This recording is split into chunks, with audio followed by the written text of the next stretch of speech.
Young ভাইদেরকে আমি খালি কয়েকটা নসিহত করতে চাই, আপনাদের জন্য আসা।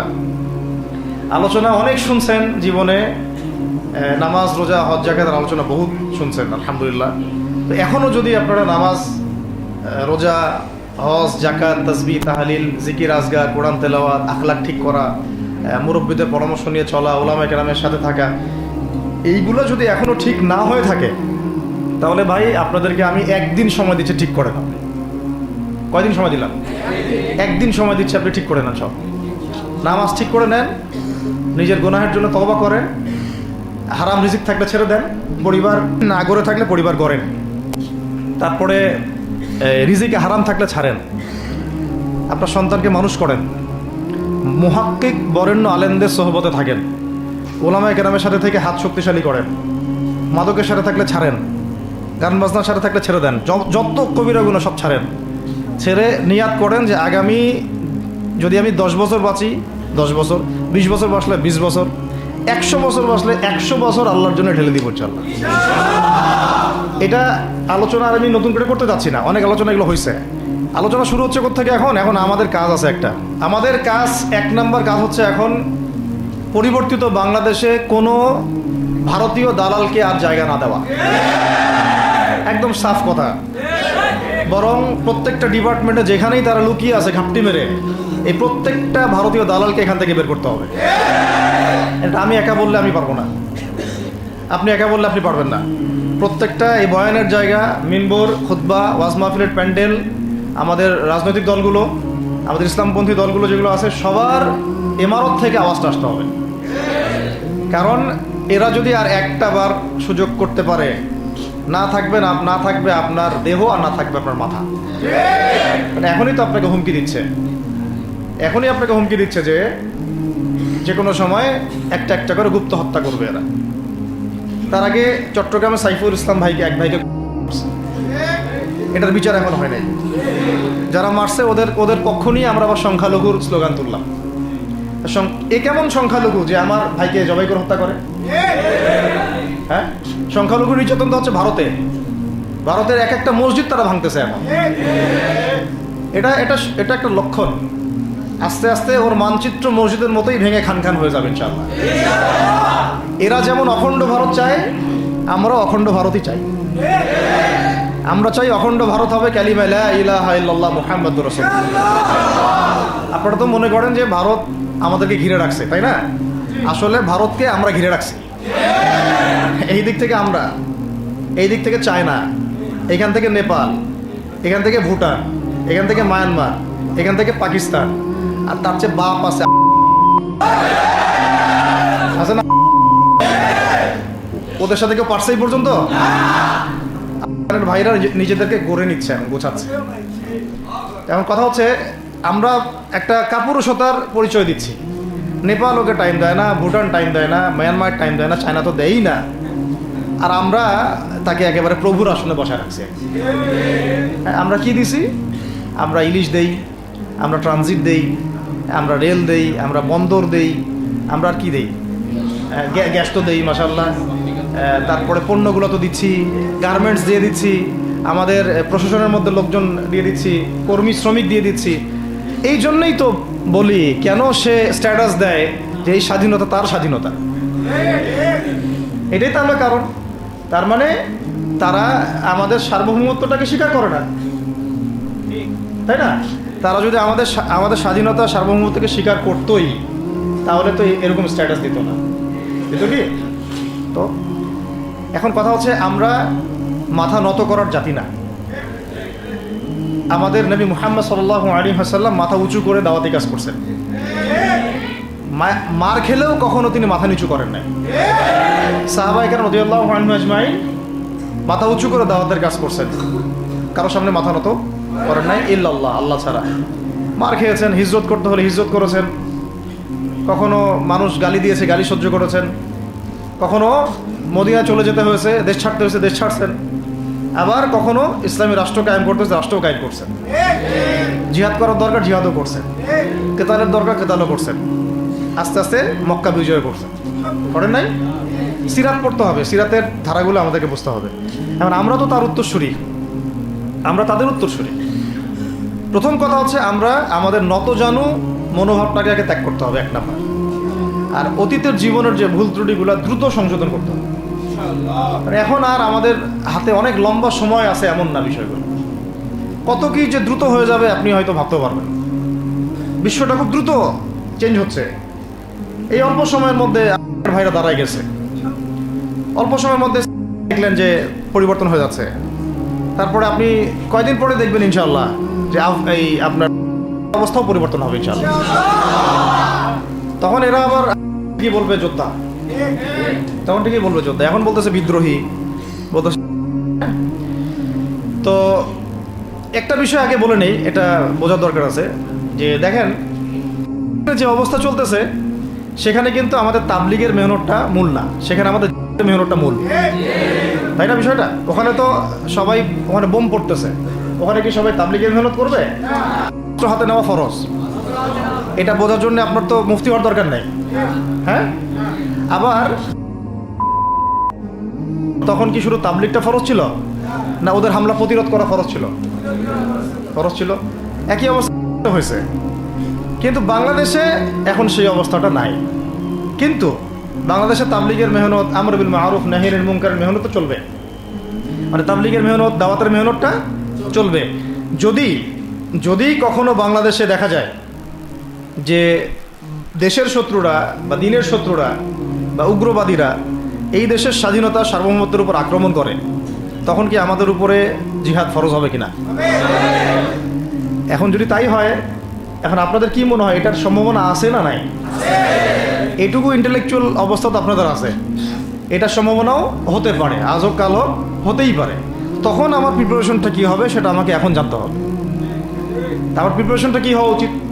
প্রথম প্রিপারেশন হওয়া উচিত আগের সমস্ত জিন্দগিতে যা করছি নিজেকে আল্লাহর দিকে ফিরাই নিয়ে আসা। এটা প্রথম কাজ।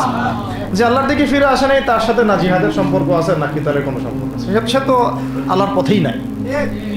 তো প্রিয় যুবক ভাইরা, আগে প্রথম কথা হচ্ছে আগে আপনি আল্লাহর দিকে ফিরে আসেন, এক নাম্বার। দ্বিতীয় কথা হচ্ছে এরপরে আমাদের প্রয়োজন শারীরিক প্রস্তুতি। শারীরিক প্রস্তুতি যেমনটা বললাম যে কোনো অবস্থাতেই আলেম ওলামাদেরকে, দায়ীদেরকে, মুফতিদেরকে, মুহাদ্দিসদেরকে, মাদ্রাসার শিক্ষকদেরকে, খতিবদেরকে ভিতরে ঢুকতে দেওয়া যাবে না। কারণ আপনাদেরকে যদি ভিতরে নিয়ে যাওয়ার স্কোপ পায় তারা নতুন করে আবারও কেউ, তাহলে আর সুস্থ রাখবে না, ফিজিক্যালি আপনি ঠিক থাকতে পারবেন না। অতএব একটা সামাজিক প্রতিরোধ গড়ে তুলতে হবে সবসময়। মানে একটা এলাকার মধ্যে একজন আলেম আছেন, সেই আলেমকে এলাকা থেকে নিতে পারবে না, তাকে নেওয়ার আগে 100 জনের উপর গুলি চালাইতে হবে, এমন একটা মুভমেন্ট থাকতে হবে। প্রতিবাদ না করলে আপনি বান্দরবনে যান, বান্দরবনের পাহাড়ি এলাকায় গিয়ে কোন একটা পাহাড়ি লোককে উঠাই নিয়ে আসেন, দেখি কত বড় সাহস আছে আপনার। আর্মি পর্যন্ত পারে না। কে পারে না? সেনাবাহিনী পারে না। পারে? পাহাড়িরা ওইখানে ঐক্যবদ্ধ হয়ে যায়, ওদের মহিলারা ঝাড়ু নিয়ে সামনে চলে আসে। এই আমাদের বান্দরবনের কথা বলতেছে। ওখানে যে কুকিচিং একটা ফ্রন্ট গঠন করছে সশস্ত্র বিদ্রোহীরা, ওই অংশটুকুকে নিয়ে একটা মাস্টার প্ল্যান আছে ওদের। ওই অংশটুকুতে তারা একটা খ্রিস্টান রাজ্য বা আলাদা একটা পাহাড়িদেরকে নিয়ে একটা রাষ্ট্র প্রতিষ্ঠা করতে চায়। এটা ওদের স্বপ্ন আর কি। এই উদ্দেশ্যে তারা হাঁটতেছে এবং তারা অস্ট্রেল ভাষায় কথা বলে। ওখানে তারা পতাকা বানাইছে, মানচিত্র বানাইছে, এমনকি লাস্ট টাইম আমরা ওখানে গিয়ে শুনলাম যে মুদ্রাও নাকি বানাচ্ছে। মুদ্রা হাসতেছেন? বিষয়টা কত ডিপ। আমাদের রাষ্ট্রে যে কত সমস্যা, আর জানি না যারা দায়িত্বে আছে তারা কি করতেছে, আসলে কোন দিকটা সামাল দিচ্ছে। অর্থনৈতিক দিকটা দেখবে না এই পাহাড়ি এলাকার সমস্যাগুলো মেটাবে, নাকি আমাদের মুসলিম উম্মার অভ্যন্তরীণ সমস্যাটা মেটাবে, না শহীদ ভাইদের খবর নিবে, না পঙ্গু ভাইরা যারা পড়ে আছে হাসপাতালে তাদের খবর নিবে? সিনেমা দেখতে বসে গেছে। কোন আক্কেলে সিনেমা দেখেন আপনি? আপনার সিনেমা দেখার সময় কোথায়? আপনার সিনেমা দেখার সময় কোথায়? এই যে যতগুলো ভাই শহীদ হয়েছে তাদের পরিবারের খোঁজখবর নেওয়া লাগবে না? এবং যতগুলো ভাই এখন হাসপাতালে কাতরাচ্ছে তাদের সঙ্গে হাজার হাজার ছাত্র ভাই, তাদের চিকিৎসা করানো লাগবে না? যত মানুষকে গুম করা হয়েছে ওদেরকে মুক্ত করা লাগবে না? তারাও তো জানে এটা অন্যায়, এবং যারা করে তারাও বলে এটা অন্যায়। জানে যারা করে তারাও বলে এটা অন্যায়। এবং আমাকেও বলেছিল যে আমি জিজ্ঞাসা করেছিলাম যে আমাকে যদি মানে প্রকাশ্য কোর্টে চালান করে দেওয়া হয় এবং জাতির সামনে বলা হয় যে আমাকে গুম করা হয়েছে, এবং এরপর যদি বলা হয় যে আমাকে গুম করার পরে কোনো রকমের নেগেটিভ কিছু পাওয়া যায় নাই, তাই আমরা ছেড়ে দিয়েছি, এই কথাটা কি বলা যাবে কি যাবে না? তারা বলছে যে না, এটা বলা যাবে না, কারণ এই কাজটা তো মানবতা বিরোধী অপরাধ, এটা করলে তো বললে তো সবাই আবার বুঝে ফেলবে। তো এই হলো অবস্থা। ওখানে আমরা বুঝেছি যে বাংলাদেশের প্রশাসনে দুইটা ভাগ আছে। একটা ভাগ হচ্ছে মারাত্মক রকমের ইসলাম প্রিয় এবং দেশপ্রেমিক, মাশাআল্লাহ, আমরা তাদেরকে স্যালুট জানাই, মাশাআল্লাহ। কিন্তু আপনারা ভুল জায়গায় শ্রম দিচ্ছেন, আপনারা ভুল জায়গায় মেধা, শ্রম এবং আপনাদের জীবন নষ্ট করতেছেন। আপনাদের থাকা দরকার ছিল ওলামায়ে কেরামদের সাথে, তাহলে আপনাদেরকে টক্কর দিয়ে কেউ সামনে যেতে পারতো না। আপনারা খালিদ বিন ওয়ালিদ হতে পারতেন আমাদের, আপনারা কিন্তু ওমর ইবনে খাত্তাব হতে পারতেন। ওইখানে ঢুকে আপনারা শুধুমাত্র দুনিয়ার স্বার্থে সব নষ্ট করতেছেন। আমাদেরকে বলা হচ্ছে হুজুর বদদোয়া করিয়েন না, হুজুর ছেড়ে দিচ্ছেন, আমাদেরকে বদদোয়া দিয়েন না আবার বের হয়ে। আমাদের চাকরি এটা, ডিউটি এটা। এক ভাই আমাকে কোরআন এনে দিয়েছিল, নির্জনতা তো, ওখানে নির্জনতার সঙ্গে হচ্ছে কোরআন, কোরআন এবং নামাজ। তো এক ভাই দেখেছে আমি একটু নির্জন, মন খারাপ বসে আছে, একটা কোরআন নিয়ে এসে দিয়েছে, হুজুর কোরআন পড়েন আপনি, মন ভালো হবে। আরেকজন এসে কোরআন নিয়ে চলে গেছে। কোরআন পড়ে ওখানে যদি আপনি আবার উল্টাপাল্টা কিছু করেন, ওদের নিয়ম নাই কোরআন দেওয়ার, কোরআন দেওয়ার কি নাই, নিয়ম নাই।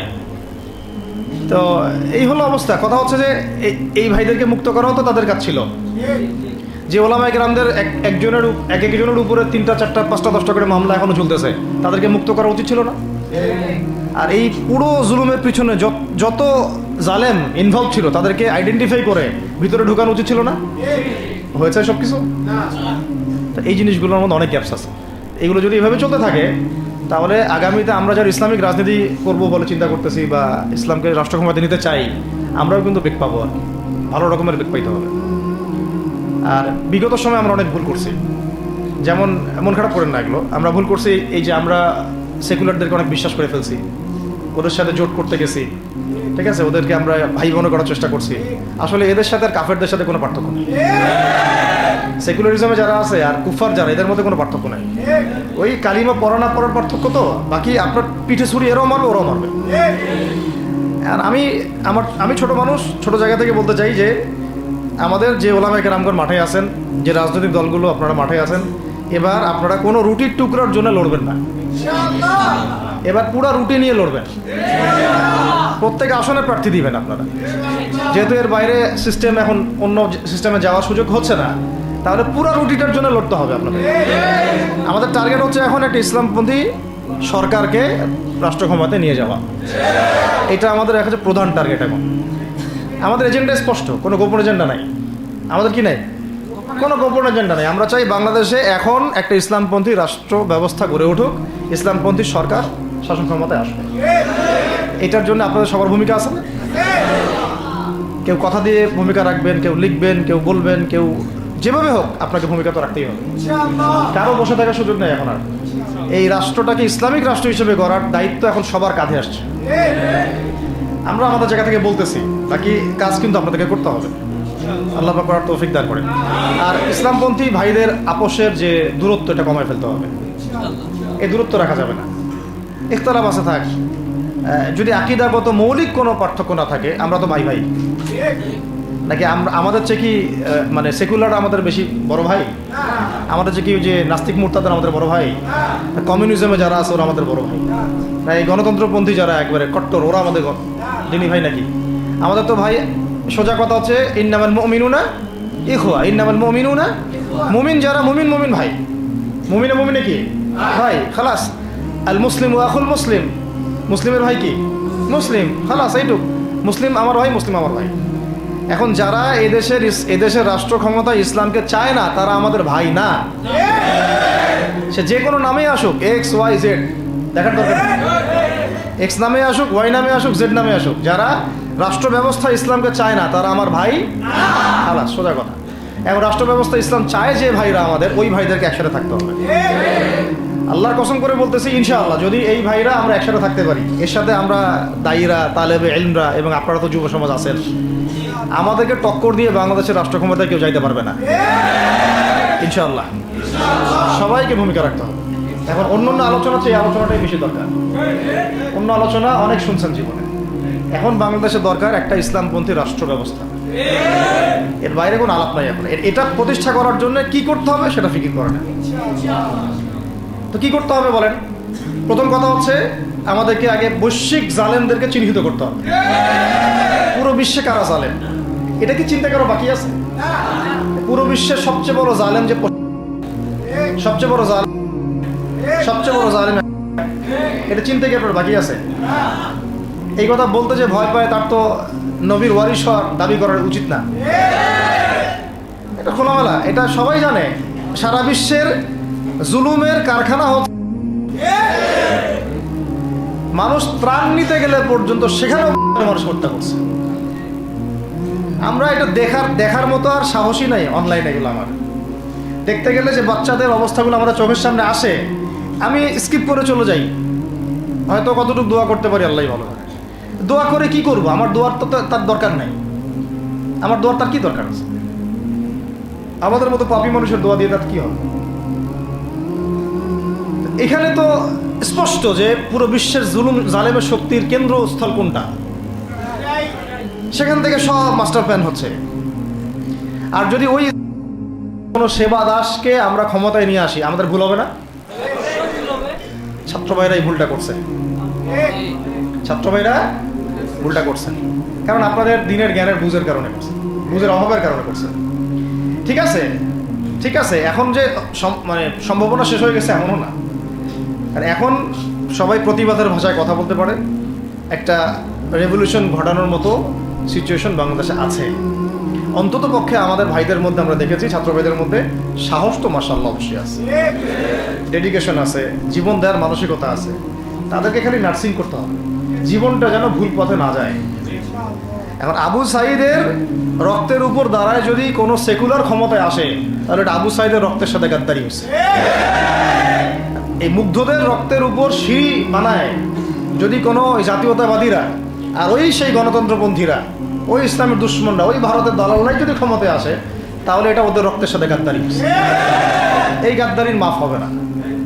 এইটা পলাশের যুদ্ধের চেয়ে বড় মির্জাফরি হয়েছে, এটা ৭১-এর চেয়ে বড় রাজাকারী হয়েছে। আপনারা বলেন যে দেখেন ভালো করে বুঝেন, গুম হয়েছে এক শ্রেণী, আমার কথা মন খারাপ করে না, এক শ্রেণী হয়ে গেছে, এক শ্রেণীর শাপলা চত্বরে রক্ত দিছে, তাই নাই? এক শ্রেণী ওলামায়ে কেরাম মামলা নিয়ে ঘুরে বেড়াচ্ছে মাথার উপরে, এক শ্রেণীর ছাত্র ভাইরা রাস্তায় শহীদ হলো, আর এক শ্রেণীর ছাত্র ভাইরা পঙ্গু হয়ে হাসপাতালে বেডে পড়ে আছে। ক্ষমতায় গেছে কারা? নতুন এক শ্রেণী। হ্যাঁ, এবং ওখানে এমন কিছু মানুষ আছে যাদের সাথে আন্দোলনের কোনো সম্পর্কই ছিল না, সম্পূর্ণ উড়ে এসে জুড়ে বসছে তারা। তাহলে এখানে ইসলামিক রাজনৈতিক দলগুলোকে সামনে রাখা যাইতো, তাদের থেকে তো উপদেষ্টা একটাও নেয় নাই। জামাত ইসলাম থেকে একটা উপদেষ্টা নিছে কিনা? হেফাজত ইসলাম থেকে কোনো উপদেষ্টা নিছে কিনা? আমাদের চরমনায় থেকে একটা উপদেষ্টা নিছে কিনা বলেন? তার মানে রাষ্ট্র গঠনে আমাদের কোনো ভূমিকা নাই না। আমাদেরকে বুঝাইছে যে আপনারা পরে আসেন, ইলেকশন দিব, তখন আপনারা ইলেকশন লইলেন। ইলেকশন সে কবে দেয় সেটাও দেখেন, আদৌ দেয় কিনা সেটাও দেখেন। কাকে বিশ্বাস করবেন আপনি? বিশ্বাসটা করবেন কাকে? যখন মোস্তফা সরোয়ার ফারুকের মধ্যে একজন উপদেষ্টা হচ্ছে, বিশ্বাসটা আপনি করবেন কাকে? সারা জীবন মানুষকে পরকে শিখাচ্ছে, তার কোন যোগ্যতায় সে উপদেষ্টা হচ্ছে? আচ্ছা, একটা কাজ করেন, এটা উপদেষ্টা করার জন্য একটা পরীক্ষা নেন না, দেখি বিসিএস এর মতো, দেখেন না এরা পাশ করে কিনা। অথবা আপনি একটা কাজ করেন, ইসলামিক সেন্সের পরীক্ষা নেন, দেখেন কুরআন তেলাওয়াত করতে পারে কিনা। কিসের ভিত্তিতে হলো? এই যে এই সমস্যাগুলো থেকে গেছে, তারপরেও যা হয়ে গেছে হয়ে গেছে। এখন আমাদের যেটা কথা সেটা হচ্ছে, আমরা তো আর কোনো বিদ্রোহে যেতে চাই না, আমরা যে শান্তিপূর্ণভাবে ইসলাম প্রতিষ্ঠা করতে। কিন্তু প্রয়োজনে যদি তারা মানে আমাদের উপর জুলুমের ভাষা বেছে নেয়, তাহলে আমরা অবশ্যই এবার প্রতিবাদের ভাষা বেছে নেব ইনশাআল্লাহ। এই জন্য সবার আগে জরুরি হচ্ছে যুবকদেরকে এক কাতারে থাকা, ইসলামপন্থী ভাইদের সাথে থাকা, ইসলামী সংগঠনের সাথে থাকা, এবং নাম XYZ যেটাই হোক না কেন, নাম XYZ হতে পারে, আপোষে ভাই ভাই হয়ে থাকা। এটাতে যদি ভাই আমরা এবার ভুল করি, আল্লাহর কসম করে বলতেছি, আল্লাহ না করুক, এরপরে যদি মায়ের আসে, না আপনি বাঁচবেন না আমি বাঁচব, কেউই না, ইনশাআল্লাহ ওই দিন আসবে না। আর আমরা যদি ইনশাআল্লাহ আজ্জা ওয়া জাল যদি আমরা এটাকে মদিনা রাষ্ট্র বানাতে পারি, এই বাংলাদেশকে যদি আমরা একটা মদিনা রাষ্ট্র বানাতে পারি, ইনশাআল্লাহ কালকে গাজওয়াতুল হিন্দ হবে ইনশাআল্লাহ। ওটার জন্য রেডি আমরা ইনশাআল্লাহ। পাকিস্তানের কাছে কিছুই নাই, আছে খালি 10টা 12টা পারমাণবিক কোনো অস্ত্র, তাতেই ভয়ে কাঁপতে থাকে। চায়না খালি একটু ভয় দেখায় যে আগাইলে কিন্তু সিকিম নিয়ে নিব, আগাইলে কিন্তু চিকেন নেক গিলে ফেলবো। চায়নার ওই ছোট ছোট যোদ্ধাদের কাছে যে মাইকটা খায়, আর আমাদের এখানে দেখা যায় যে সীমান্তর মধ্যে একটা একটা কৃষকও যদি সীমান্ত থেকে দূরেও হাল চাষ করে, ওকে গুলি করে মেরে ফেলে। ফেলা নেই, ফেলানির কথা ভুলে গেছেন আপনারা? আমাদের বন্যা এরকম কতগুলো মানুষকে সীমান্ত হত্যা করে মারা হয়েছে। আজকে গুগলে গিয়ে সার্চ করে দেখেন কতগুলো মানুষকে বিগত 15 বছরে সীমান্ত হত্যা করা হয়েছে। তো এখানে আমাদের স্বাধীনতার প্রশ্ন আসে না, এখানে গণতন্ত্রের কথা আসে না, সার্বভৌমত্বের কথা আসে না, না, বরং তারা ক্ষমতার জন্যে ওদের কাছে ইমান বিক্রি করে দিয়েছে। ক্ষমতার জন্যে এই উগ্রদের কাছে, মানে উগ্র হিন্দুত্ববাদীদের কাছে ওরা তাদের ইমান, ওদের আমল, ওদের তাকওয়া, ওদের দিন সব বিক্রি করে দিয়েছে। এই জন্য আমি আগে বলেছি একটা লেকচারে যে আমরা যদি বিরিয়ানি খেতে চাই, আপনি যদি বিরিয়ানি খেতে চান, একটা পাত্র নেবেন কি না? আচ্ছা, পাত্রটা যদি ময়লা থাকে খাবেন? পাত্রে অনেক ময়লা আছে, আপনি কি ওইখানেই বিরিয়ানি ঢালবেন? তাহলে খাওয়া শুরু করবেন? সবার আগে আপনি কি করেন? এটাকে ধোন, পরিষ্কার করেন, তাই না? বাংলাদেশকে যদি আপনি ইসলামী রাষ্ট্র হিসেবে করতে চান, আগে এই দেশের মধ্যে যে পয়জনগুলো আছে এগুলোকে দূর করতে হবে, সমস্ত পয়জনকে ধুয়ে সাফ করতে হবে।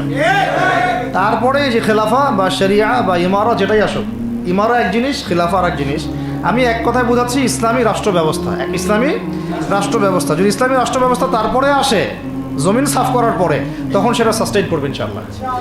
আর যদি ময়লার মধ্যেই ইসলামী রাষ্ট্র কায়েম করতে চান, তখন হবে উদাহরণটা এরকম যে আপনি এই নোংরা ড্রেনের মধ্যে নেমে গায়ে সাবান মাখা শুরু করছেন, হাততে কোনো লাভ হবে না, বরং ওই নোংরাই আপনাকে খেয়ে ফেলবে। ঠিক আছে? ডেমোক্রেটিক সিস্টেমের মধ্য দিয়ে যদি আমাদের ভাইরা ক্ষমতা যেতে পারে, যাক না, সমস্যার কিছু নাই। এটা কতটুকু জায়েজ না জায়েজ, হালাল হারাম সুন্নাত, এদিকে আমি যাচ্ছি না। এবং এটা নিশ্চিত তারাও জানে এটা সুন্নাত না, তারাও জানে এটা কি না, সুন্নাত পদ্ধতি না। কারণ রাসূলুল্লাহ সাল্লাল্লাহু আলাইহি ওয়াসাল্লাম দাওয়াতের মধ্য দিয়ে এবং সশস্ত্র যুদ্ধের মধ্য দিয়ে মানে মক্কা বিজয় করেছেন। দাওয়াতের মধ্য দিয়ে তিনি মদিনা রাষ্ট্র কায়েম করেছেন। তারপরে মদিনা রাষ্ট্রকে বেস করে আস্তে আস্তে আরও রাষ্ট্রকে এক্সপ্যান্ড করেছেন। বদর, উহুদ, খন্দক, খায়বার এগুলো হয়েছে, আস্তে আস্তে মক্কা বিজয় হয়েছে। মূল ছিল আগে মদিনা রাষ্ট্রটা কায়েম করা। তো আমরা যে কোনোভাবেই হোক মদিনা রাষ্ট্রটা আমাদের কায়েম করতে হবে আগে, তারপরে ইনশাআল্লাহ তাআলা দেখবেন, হ্যাঁ, ওই অখণ্ড ভারত আমরাও কায়েম করবো ইনশাআল্লাহ। সংখ্যা দিয়ে কিচ্ছু না, ওদের সংখ্যাকে আমরা ভয় পাই? ওদের সংখ্যাকে ভয় পাওয়ার কিচ্ছু নাই, সংখ্যাকে ভয় পাওয়ার কিচ্ছু নাই। কারণ এই যে কোরআন, আমার সামনে যে কোরআনটা আছে, এটা দেখে একটু খারাপ লাগলো। কোরআনের যে অবস্থা, এটা খুব মনের কষ্ট দিল আর কি। কোরআনটা হবে চকচকা, এটা দেখে বোঝা যাচ্ছে এটা অনেকদিন কেউ পড়েই নাই। আপনাদের বাসার যদি কোরআনের এই হালত হয়, তাহলে আমাদের দ্বারা দিন কায়েম হবে না। আপনার কোরআনের হালত হবে এমন যে কোরআনে এক বিন্দু পরিমাণ কোনো ময়লা নাই, প্রত্যেক দিন আপনার হাতের স্পর্শেই ময়লা দূর হয়, তখন এই কোরআন আপনার পক্ষে কথা বলবেন ইনশাআল্লাহ। তো ভাই, কোরআনের কাছে চলে আসেন, আর দেরি করেন না, সময় নাই। আল্লাহ পাক সবাইকে কবুল করেন, আমিন। এই মসজিদগুলোকে কাজে লাগান, এখানে তালিমি বৈঠক চালু করেন প্রত্যেক সপ্তাহে। আমি যদি প্রত্যেক মাসে রংপুরে আসি, প্রত্যেক মাসে সময় দেবো ইনশাআল্লাহ। আপনারা এখানে ইমাম ঠিক করেন, খতিব ঠিক করেন এবং ওই যে টিচার ঠিক করেন, করে আপনারা কোরআন শিক্ষার ব্যাচ চালু করেন, কোরআনের তাফসীরের ক্লাস চালু করেন, তারপরে তুলনামূলক আরবি ভাষা শিখেন। মানে এগুলো শিখে নেন তাড়াতাড়ি, সময় নাই এগুলো, আমাদের হাতে সময় কম। এগুলো আজকে থেকে 10 বছর আগেই শেখা উচিত ছিল, তাই না? কিন্তু আমাদের এই সেকুলার শিক্ষা ব্যবস্থা আপনার জীবন থেকে 20 বছর কেড়ে নিছে। 20 বছর পড়াশোনা করার পরে আমি চ্যালেঞ্জ করতেছি, এই যে লাখ লাখ টিচারকেও যদি আপনি কোরআন তেলাওয়াত ধরেন, সহি বলতে পারে না, অথচ তারা জাতির শিক্ষক হয়ে বসে আছে। তো সেকুলার শিক্ষা ব্যবস্থাটা আমাদের জীবন থেকে পুরা ইসলামের হকটাকে নষ্ট করে ফেলছে। আপনার অধিকার ছিল যে আপনি একজন স্কুলের স্টুডেন্ট, আপনি কোরআন পড়তে পারবেন। আপনি একজন কলেজের স্টুডেন্ট, আপনি কোরআনের তাফসীর করতে পারবেন। আপনি একজন ইউনিভার্সিটি পাস করেছেন, আপনি হাদিসও পড়তে পারবেন, এবারও তো দিতে পারবেন, এরাও দিতে পারবেন। এটা আপনার হক ছিল, কিন্তু এই হকটা নষ্ট করছে কারা?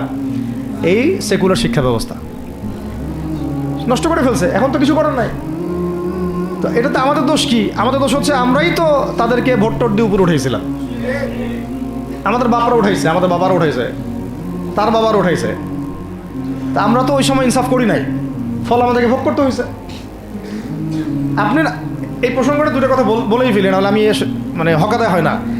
একটা মুসলিম ঘরের ছেলে, তার অধিকার নাই প্রাইমারি স্কুলে গিয়ে সে কোরআন শিখবে? আচ্ছা, আমাদের মৌলিক অধিকার কি? খাদ্য, বস্ত্র, বাসস্থান, শিক্ষা, চিকিৎসা, 5টা বলি না? তো কোরআন আমার মৌলিক অধিকার না? মুসলিম পরিবারের সন্তান আমি, কোরআন আমার মৌলিক অধিকার না?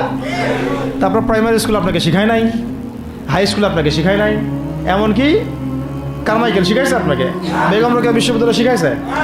এরাও শিখায় নাই। এমনকি বিসিএস ক্যাডার হচ্ছেন কোরআন ছাড়াই, ডক্টর হচ্ছেন কোরআন ছাড়াই, ইঞ্জিনিয়ার হচ্ছেনও কোরআন ছাড়াই। এমনকি শিক্ষা কমিশন গঠন হচ্ছে, ওই কমিশনের লোকদেরও কোরআনের জ্ঞান নাই। টকশোতে এসে আবার ঠিকই পটর পটর করে, কোরআনে পড়তেও পারে না, টকশোতে এসে পটর পটর করে। এই তো বিগত 10 বছর তো টকশোর বছর ছিল, খালি টকশো, দেখেন নাই? আলোচনা আলোচনা আলোচনা, একটা ন্যারেটিভ তৈরি করা হচ্ছিল, ইসলাম নিয়ে যারাই কথা বলবে এরাই জঙ্গি, এরাই মৌলবাদী, এরাই সন্ত্রাসী। হ্যাঁ, তো কীভাবে মানুষের ব্রেন ওয়াশ করা হয়েছে। আমি আসলে অবাক হয়ে গেছি এই ঘটনাতে, জুলাইয়ের ঘটনায়, যে যুব সমাজকে ধ্বংস করার জন্য তারা 20 বছর ঢেলে দিছে, ওই যুব সমাজই তাদেরকে পিটাই বের করছে। আল্লাহ পাকের কি পরিকল্পনা! আপনাদেরকে ধ্বংস করার জন্য 20 বছর ধরে তারা সিলেবাস কারিকুলাম করছে। আপনাদেরকে শরৎচন্দ্র পড়াইছে, বঙ্কিমচন্দ্র পড়াইছে, হুমায়ুন আহমেদ পড়াইছে, হুমায়ুন আজাদ পড়াইছে, হ্যাঁ, শেক্সপিয়ার পড়াইছে, আর কত কি পড়াইছে। কোরআন পড়তে দেয় নাই, নামাজের স্বাধীনতা দেয় নাই, পর্দার স্বাধীনতা দেয় নাই। আমাদের বোন পর্দা করে পরীক্ষা দিতে গেছে, নেকাব খুলে ফেলা হয়েছে, কি করে নাই। কিন্তু ওই ছাত্র জনতার হাতেই পিটানি খাইতে হয়েছে। আল্লাহ পাকের দেখছেন কি একটা মিরাকেল, আল্লাহ পাকের কি মানে কুদরত, কারিশমা। ঠিক কিরকম হয়েছে জানেন? ঘটনাটা হয়েছে এরকম যে ফেরাউনের ঘরেই মূসা আলাইহিস সালামকে আল্লাহ পাক বড় করছে। মাশাআল্লাহ। তো আপনাদেরকে ধ্বংস করার জন্যই কিন্তু এই পলিসিগুলো অ্যাপ্লাই করা হয়েছে। এখন যে আল্লাহ পাকের রহমতে আপনারা বিপদে যান নাই, আলহামদুলিল্লাহ। এখন যেটা আল্লাহ পাক বোঝার তৌফিক দিচ্ছেন, দেখেন আপনারা কোরআন শিখতে পারতেন, এখানে পারেন নাই। শিক্ষা কমিশনের মধ্যে কোরআন নাই। শুধু তাই না, দেখেন 360 জন এমপি মন্ত্রীকে আপনি বসায় দেন, 360 জন এমপি মন্ত্রীকে বসায় তাদের সবাইকে শুধু কিচ্ছু না, আমি বলবো খালি সূরা ফাতিহা তিলাওয়াত করতে বলেন। পারলে শুধু মমতাজ পড়তে পারে নাকি? কারণ তার তো বুখারি মুসলিম সিয়াসিটা পড়া আছে, ওটা পড়া ছিল আর কি, এটা পড়া ছিল, তো হয়তো সে পারতে পারে না, পারলে তো ভালো, খারাপ কিছু না, ঠিক আছে। তো বাকি কেউ কিন্তু পারে না। আর বেশি দেন না, অল্প না, ঠিক আছে, শেষ করতেছে। তো এখন প্রিয় ভাইরা, এখন কথা অনেক হয়ে গেছে। মূল কথা হচ্ছে যে আমাদেরকে এখন একটা নতুন উদ্দেশ্য নিয়ে, টার্গেট নিয়ে, একটা মিশন নিয়ে আগামীকাল থেকে পথ চলতে হবে ইনশাআল্লাহ। প্রথম গন্তব্যটা কি? আমরা বাংলাদেশকে একটা মদিনা রাষ্ট্র কায়েম করতে চাই। সেটা যদি করতেই হয় তাহলে আমাকে কার আদলে করতে হবে, কার সুন্নতে করতে হবে? নবী মুহাম্মদ সাল্লাল্লাহু আলাইহি ওয়াসাল্লামের তরিকায়। এবং তার তরিকার প্রথম কাজটাই হচ্ছে আগে ইলম শিখতে হবে। কি শিখতে হবে? এই মসজিদগুলোকে কাজে লাগান, মাদ্রাসাগুলোকে কাজে লাগান। এবং 2 নম্বর হচ্ছে ইলম একা একা শেখা যাবে না। ইলম একা একা শেখা যাবে না। 20 বছর তো আপনি একা পড়াশোনা করেন নাই, প্রতিষ্ঠান ছিল, ওস্তাদ ছিল, তাই না? টিচার ছিল, আপনার একাডেমিক কারিকুলাম ছিল। ঠিক ওইরকমই দিনের ইলমও একা একা শেখা যাবে না, ওস্তাদ লাগবে। এবং আলহামদুলিল্লাহ আমাদের বাংলাদেশে ওস্তাদদের অভাব নাই, আলহামদুলিল্লাহ। প্রত্যেক জেলায় জেলায় উপজেলায় সব জায়গাতেই মুহাক্কিক বরেণ্য আলেমগণ আছেন, আলহামদুলিল্লাহ। আর আপনি খুঁজে বের করবেন কে মুহাক্কিক আলেম। আমি কিছু মানে তাদের বৈশিষ্ট্য বলতে পারি যে তারা নিজেকে জাহির করেন না, বিনয়ী হন, অহংকারী হন না, তারা এত বেশি আইওয়া শোডাউন এত পছন্দ করেন না, নিজেকে আড়াল করার চেষ্টা করেন, হক কথা বলতে তারা ভয় করেন না। এবং তারা অনেক গভীর জ্ঞানের অধিকারী হওয়া সত্ত্বেও অনেক বেশি বিনয়ী হন না। এগুলো দেখে আপনি চিনবেন, ঠিক আছে?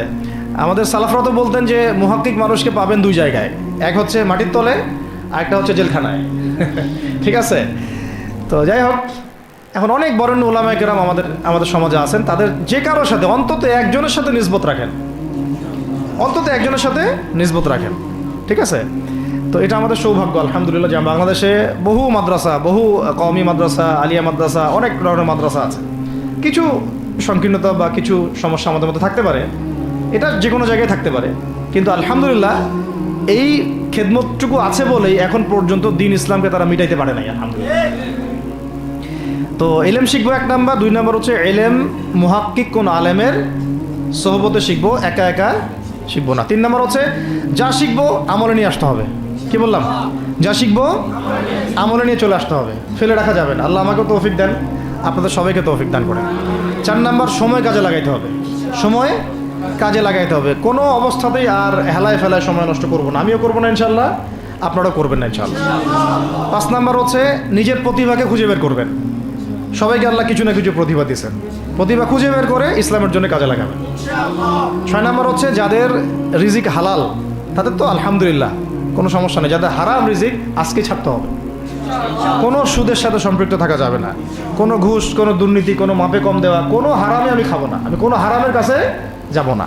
আর উত্তরবঙ্গের বড় বড় ফেতনাগুলোর মধ্যে এই সুদী এনজিওদের ফেতনাও আছে, কাদিয়ানিদের ফেতনাও আছে, তাই না? তারপরে আপনার এই যে ইসাই মুসলিমদের একটা ফেতনা আছে না, একটা ফেতনা আছে। তারপরে এই আপনার বিড়ি ফ্যাক্টরি, তামাক ফ্যাক্টরির এগুলা ফেতনা আছে হারাম খাওয়ার। আবার নতুন করে ইসকনের ফেতনাও উত্তরবঙ্গে দেখা যাচ্ছে। তো এই ফেতনাগুলোকে চিহ্নিত করে আপনাকে বেঁচে থাকতে হবে এবং রিজিকটাকে হালাল করে ফেলতে হবে, ঠিক আছে? এর পাশাপাশি হচ্ছে 6 নম্বর বলবো যে পরিবারগুলো গড়ে তুলতে হবে। প্রত্যেকটা পরিবার হবে একটা দুর্গ, মানে আমার পরিবার হচ্ছে আমার একটা ইসলামিক রাষ্ট্রের মতো। এই পরিবারের মধ্যে অনইসলামিক কোনো কাজ চলে না। পরিবারের মালিক কে? আমি না? এখানে কি রাষ্ট্র আমাকে হস্তক্ষেপ করতে পারবে? তা আমার পরিবার আমার কন্ট্রোলে চলবে, একদম ইসলামিক অনুশাসন অনুযায়ী চলবে, ডানে বামে নড়তে পারবে না। এভাবে আপনাকে শক্ত থাকতে হবে। 7 নম্বর হচ্ছে এখন থেকে তাবলিগের কাজ সবাইকে করতে হবে। কতটুকু করবেন? যতটুকু আপনি জানেন, যতটুকু আপনি জানেন। যেটা জানেন না ওইটা নিয়ে কথা বলার দরকার নেই। আর সমাজে কিছু ইখতলাফি মাসালাগুলো আছে যেগুলোকে নিয়ে কিছু মানে মোটা বুদ্ধির মানুষেরা আর কি মসজিদগুলো ভাগ করে ফেলে, ঠিক আছে? এই পাল্লায় পড়া যাবে না। ইখতলাফি মাসালাগুলো সাহাবীদের যুগ থেকেই ছিল, এগুলো নিয়ে মতবিরোধের সুযোগ নাই। এটা তার কাছে এই মাসালাটা অথেন্টিক মনে হয়, সে আমল করতেছে, করুক। আমার কাছে এই ফিকহের আলোকে এটা বেশি অথেন্টিক মনে হয়, আমি এটা আমল করতেছি। এগুলো নিয়ে কোনো রকমের আর দ্বন্দ্বে যাবেন না। বরং আমরা এখন ঐক্যবদ্ধ হব কিসের ভিত্তিতে? আমরা ঐক্যবদ্ধ হব আকীদা, আমল এবং মানহাজের ভিত্তিতে। আমাদের আকীদা আহলুস সুন্নাহ ওয়াল জামাআর আকীদা থাকবে, আমল থাকবে সাহাবীওয়ালা আমল, এবং মানহাজ থাকবে আমরা সালাফদের আদলে বাংলাদেশে দিন কায়েম করতে চাই। বাস খালাস। আর যারা দিন কায়েমের কথা বলবে না ওদের সাথে আমার ঐক্য হবে না। কি হবে? দিন কায়েমের কোনো ফিকির নাই, তার সাথে আমার ঐক্য হবে কীভাবে? তার ফিকির আছে শুধু মসজিদ নিয়ে আর অন্য কিছু নিয়ে, তার দল নিয়ে বা তার মানে আরও তো আছে অনেক কিছু আর কি, এইগুলো নিয়ে। তো ওইগুলো বাদ দিলাম। এই আমর বিল মারুফের কাজ সবাইকে করতে হবে এবং একই সাথে সবাইকে এখন থেকে প্রতিবাদী হতে হবে, অন্যায়ে নিষেধ করতে হবে। এলাকায় অন্যায় হতে দিবেন না আপনারা। এলাকার মধ্যে জুয়া খেলবে কেন? আপনারা প্রতিবাদী হবেন। এখানে গাঁজা খাবে কেন? আপনি প্রতিবাদী হবেন। মাদকের আকার হবে কেন? আপনারা প্রতিবাদ করবেন। এখন তো আপনি পুলিশ প্রশাসনের অপেক্ষায় বসে থাকার সময় নাই তো এখন আপনার। একজন নেককার, মুত্তাকি, পরহেজগার মানুষ প্রত্যেকটা এলাকায় থাকা দরকার। আপনাদের মধ্যে একটা জামা বা কমিউনিটি থাকা দরকার, মানে একটা অ্যাসোসিয়েশন থাকা দরকার যারা ওই এলাকাকে সংস্কারের কাজ করবে ইনশাআল্লাহ। অথবা বৃহত্তর সংগঠন যেগুলো আছে বাংলাদেশে তাদের অঙ্গ সংগঠন হিসেবে আপনারা কাজ করতে পারেন। আল্লাহ পাক তৌফিক দান করেন। মানে একটা চেইন অফ কমান্ড গড়ে তুলতে হবে দেশব্যাপী। এটা অলরেডি আছে এবং নতুন করেও যদি কেউ চায় যে আমি কিছু অ্যাসোসিয়েশন করব যেটা আমর বিল মারুফের কাজ করবে, নেহির মুনকারের কাজ করবে, তাহলে এটা করতে পারেন ইনশাআল্লাহ। আর এর সাথে আমি বলবো যে আমাদের জান, মাল, সময়, শ্রম, কয়টা কথা বললাম? জান, মাল, সময় এবং শ্রম। জান, আমাদের মাল, আমাদের সময়, আমাদের শ্রম, এই 4টা জিনিসকে আল্লাহর জন্য ওয়াকফ করে দিতে হবে। দুনিয়াতে মুসাফির আমরা, দুনিয়াতে কি আমরা মুসাফির। আমাদেরকে পাঠানোই হয়েছে আল্লাহর ইবাদত করার জন্য। এবং শুধু একা ইবাদত করবো কেন? আমি কি স্বার্থপর? আমার পরিবারটাও করতে হবে। এবং শুধু পরিবার কেন করবো? আমার সমাজটাও করতে হবে, আমার রাষ্ট্রটাকেও করতে হবে। কারণ রাষ্ট্রীয় কাঠামোতে ইসলাম না থাকলে আমি সমাজ চেঞ্জ করতে পারবো না। আসলে সহজ কথা, সব কথা কিন্তু ওই গোড়াতে গিয়ে ঠেকতেছে। কারণ রাষ্ট্র ব্যবস্থা যদি ইসলাম না যায়, রাজনীতির মধ্যে ইসলাম যদি না যায় এবং একটা ইসলামিক শরিয়া ভিত্তিক বা ইমারা ভিত্তিক রাষ্ট্র যদি কায়েম না হয়, এই শব্দগুলো হয়তো তারা বোঝে না। মানে ইসলামী একটা রাষ্ট্র ব্যবস্থার কাঠামো যদি না থাকে তাহলে আপনি ব্যাংকিং সিস্টেমকে সংস্কার করতে পারবেন না, সুদের মধ্যে সংস্কার আনতে পারবেন না, শুধু এনজিওর বিরুদ্ধে আপনি কোনো পদক্ষেপ নিতে পারবেন না, আপনি সমাজের এই যে ফাসাদ, নোংরামি, এগুলো বন্ধ করতে পারবেন না, আপনি এই যে কাদিয়ানি মতবাদের বিরুদ্ধে কিছু করতে পারবেন না, ওদের অর্থনৈতিক ডানা আপনি কাটতে পারবেন না, ওদের পলিটিক্যাল সাপোর্ট আপনারা কাটতে পারবেন না, তারপরে ওই জায়গায় ইসলাম না গেলে এই সাংস্কৃতিক আগ্রাসনগুলো কাটাতে পারবেন না, পাশের প্রতিবেশী রাষ্ট্রদের যে আগ্রাসী ভূমিকা এগুলোর ব্যাপারে আপনি কোনো পদক্ষেপ নিতে পারবেন না। তাই ওই জায়গা পর্যন্ত যদি না যেতে পারি আমরা, তাহলে কথাগুলো শুধু বলাই হবে, কোনো বাস্তবায়ন হবে না। অতএব আমাদের মূল কাজ একটা, এখন ওই উপরের লেভেলে ইসলামকে নিয়ে যাওয়া। এই কাজগুলোর মধ্য দিয়ে আমরা ইসলামকে নিয়ে যাবো ইনশাআল্লাহ তাআলা। আর সর্বোপরি আসন্ন সময়গুলোতে যখন ওলামায়ে কেরাম, আমাদের বরেণ্য আলেমগণ, আমাদের বরেণ্য ওস্তাদগণ এবং আমাদের তুল্লাবরা, আমাদের জামাআগুলো, আমাদের ইমারাগুলো এবং আমাদের ইসলামী সংগঠনগুলো, তারা যখন মাঠে থাকবে তখন তাদেরকে একা ছেড়ে দেওয়া যাবে না। মই দিয়ে গাছে উঠায় মই টানা যাবে না। শাপলা চত্বরে এই কাজটা করছেন আপনারা, কিন্তু শাপলাতে কিন্তু এই কাজটা হয়েছে। ওখানে কিন্তু এতগুলো ভাইয়ের ওখানে শহীদ হওয়ার কথা ছিল না, এত সহজ ছিল না বিষয়টা। কিন্তু কিছু ভাই ছিল ওখানে আমাদের সাথে প্রতারণা করেছে, মই দিয়ে আমাদের কিন্তু মই টেনে নিছে, আমাদেরকে উপরে উঠাই দিছে। এরপর থেকে তো কত জেল, কত জুলুম, কত মামলা মোকদ্দমা, কত গুম হয়ে গেল শাপলার পর থেকে, হিসাব করেন তো। এবার এই ভুলগুলো আর করতে যায় না, এই মুনাফিকিগুলো আর কেউ করতে যায় না আল্লাহর ওয়াস্তে। আপনারা ওলামায়ে কেরামদের সাথে থাকেন, হাত শক্ত করেন, মই দিয়ে আবার গাছে উঠায় মই টানে নিয়েন না। আমি কি বুঝতে পারছি? বুঝতে পারি নাই মনে হয়। অর্থাৎ ওলামায়ে কেরামগণ যখন মাঠে থাকবেন, ইসলামী সংগঠনগুলো যখন মাঠে থাকবে, আপনাদেরকে আমরা পাশে চাই। পাশে পাবো তো ইনশাআল্লাহ। আল্লাহ পাক যেন আমাদের সবার এই আওয়াজকে কবুল করেন। আমি আল্লাহ পাক আমাদেরকেও কবুল করেন, আমাকে কবুল করেন, আপনাদের সবাইকে কবুল করেন। আমাদের গন্তব্য একদম স্পষ্ট, হয় খেলাফা না হলে শাহাদা, হয় খেলাফা না হলে শাহাদা। ইনশাআল্লাহ তাআলা দুটোর যেটাই হোক না কেন আমরা সফল। আল্লাহ পাক আমাদের সবাইকে এই কথাগুলো বোঝার ও আমল করার তৌফিক দান করেন। أقول قولي هذا أستغفر الله لي ولكم ولسائر المسلمين. بارك الله لنا ولكم بالآية الحكيم إنه تعالى جواد كريم والرؤوف الرحيم.